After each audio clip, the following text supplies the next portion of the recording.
All right, guys, welcome back here to California Gun Owner. Now, my last video was just a quick, yay, I got my gun type of video. I wanted to show you guys my first impressions with it. At that time, I had shot it about 100 times, 100 rounds, and I'm still at 100 rounds, but I definitely got a lot more, a lot more experience dry firing this gun in particular. I'm really good at riding the trigger wall at this point, and I feel like I can go in depth on what the title says, on the three things that I thought was wrong with the Glock 23, which actually turned out to be something that was completely normal in terms of how it functioned. So I just want to take it out for you guys, show you that this is the Glock 23 40 cal Gen 3. And as you can see, it is cleared. I'm aiming it at the camera and not at myself. All right, but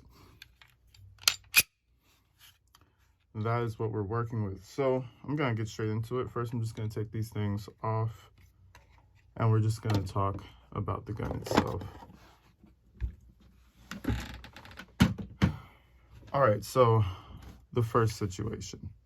When I first got this weapon, I thought the jiggle noise when the decock trigger was pulled was a problem. So what I mean by this is that, all right, nothing in the chamber, I'm going to dry fire it.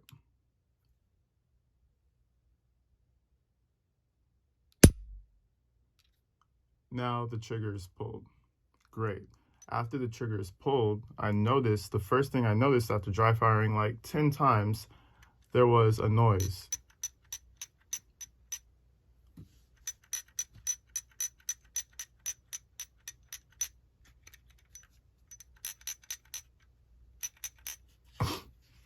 So I was like, what the hell? This is a $600 brand new gun. What's wrong with this? Now, a lot of you, veteran Glock owners or just veteran weapon owners will already know that this means that the firing pin is free. The firing pin in the back of the gun is free because the trigger has been pulled, which means, there's no tension on it, which is a good thing. So when there's no tension on it, the firing pin in the design of the Glock is supposed to be, wiggling on the inside. Now, after you cock the trigger, and the trigger is now live again, there's no clink, clink, clink noise. After you pull the trigger, the clink noise comes back. Now, the clinkiness apparently goes away after usage, and that just means that, that just means that there's gunk in the back here by your firing pin, all in the back here, and you probably need to break it down and clean it so that you can hear that clink again. But after it's cocked, there's no issues. Now, that's the most obvious thing. Coming in secondly is a peculiar noise that I heard when I would sway the gun left and right. Now, this is what I mean. Listen very closely.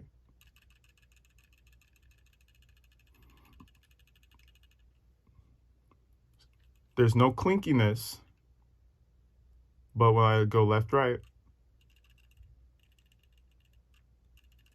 it sounds like something is loose. So I went all over the internet. I was on YouTube, I was on forums. I couldn't really figure out what that noise was. I was like, what is that noise? It still sounds like something is loose. Listen to it again. Turns out that the trigger safe right here is very loose and it just kind of dangles there on its spring, and nothing will happen until you pull it down and there's some tension on there. So when it's loose, you'll hear that dangle noise, and that's specifically from the trigger guard right here. You'll see when my finger touches the trigger, again, this gun is clear, ladies and gentlemen. When you put your finger on the trigger and shake, no noise, the noise disappeared. I take my finger off of that little guard, and the noise comes back. All right. So that was the second thing that I thought was wrong with my, with my pistol. I thought that was like, oh no, something on the inside is like janky. $600 pistol. Yeah, we need to take this back. Nope. Perfectly normal, perfectly fine. It was actually kind of stupid. And I'm the type of person that like really like wants to know everything about my weapon, so that I just, so I know everything about it. Anything that happens, I know why it's happening, why it's not happening, you know what I mean? That's the reason. Now, when I'm gonna put an empty mag in here just so I can lock the slide easier. All right, it's locked back. Now, there's another thing. When I noticed the little plastic guide rod right here, I thought, that's kind of a flimsy design at first, Obviously, it's meant to bend so that, when the slide pulls back and it has that little direction upward, this can also bend with it and not really, break or anything. But if you look really closely, let me get that to focus. There we go. If you look really closely on this top piece right here, you notice that it moves and you can make it spin. Now this really scared me. Look at that, it's spinning. You can even pull it up and down a bit. That made me feel like something was really wrong. But the only time that this would be able to spin, let me focus it again, is when it's slided back and locked. If I click it forward, if I rack the slide forward, and I go back to the front, let me let it focus, I cannot move it. I cannot move it. So, what is that telling me? That was telling me at first, as a novice gun owner, that this is gonna fly off after I take 2 or 3 shots, and hell, I could probably just pull this thing off. But no, again, I went through many forums, many YouTube videos, many just videos everywhere trying to figure out what it was. And finally, I found an old, I think he was a he's a Army vet. He was on YouTube, he was in the comments, and he sounded very credible.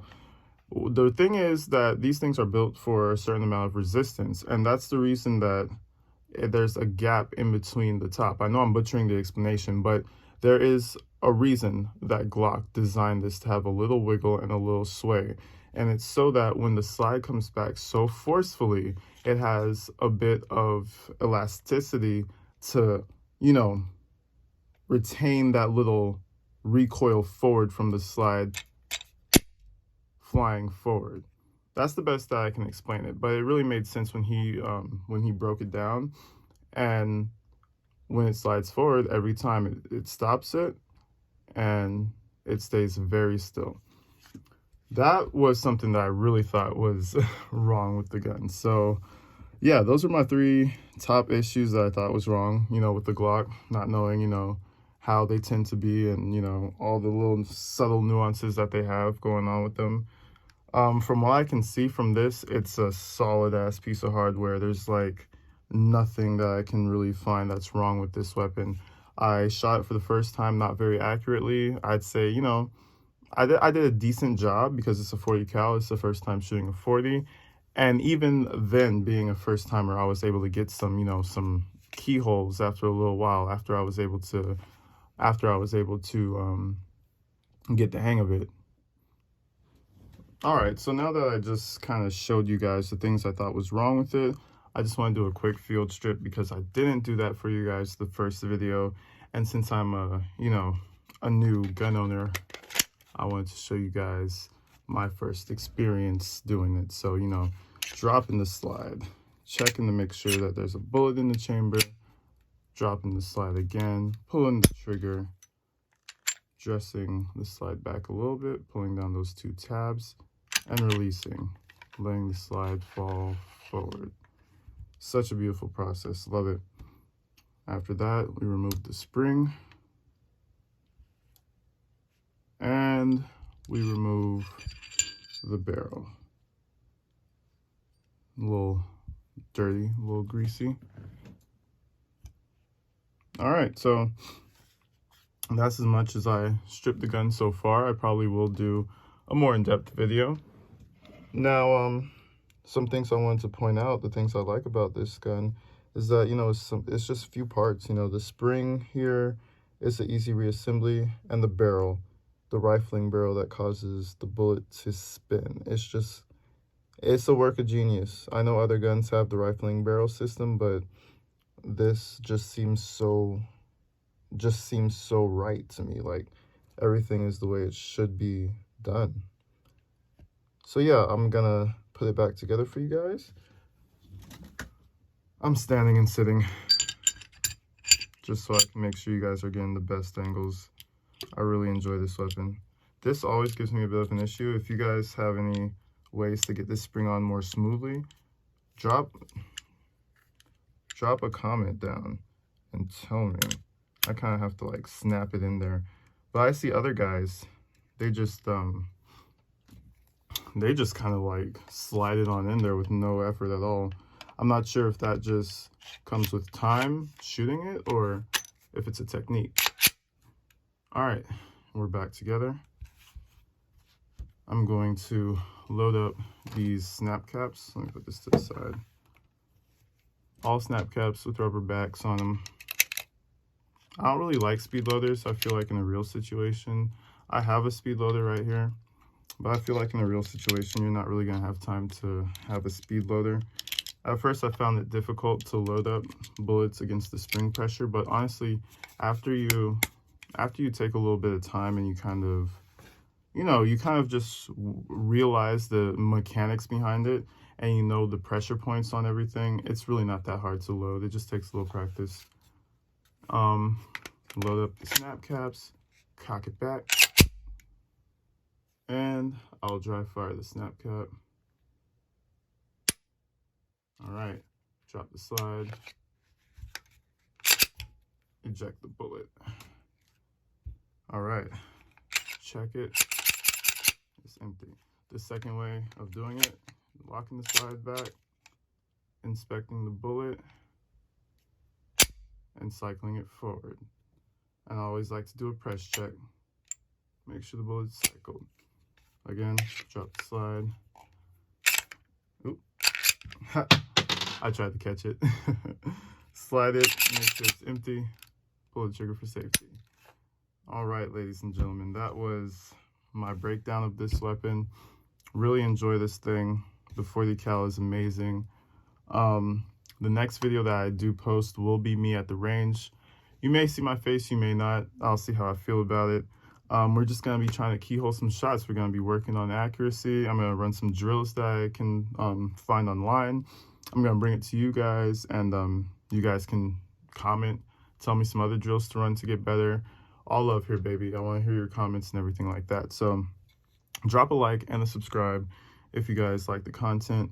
More to come, more guns to come. You know, we're slowly building. We're going to try to deck this thing out. We're really going to try and make this be our first, like, 100% mastered gun, which won't take very long, to be honest. And we're just going to move on from there. All right, guys. Peace. Have a great day.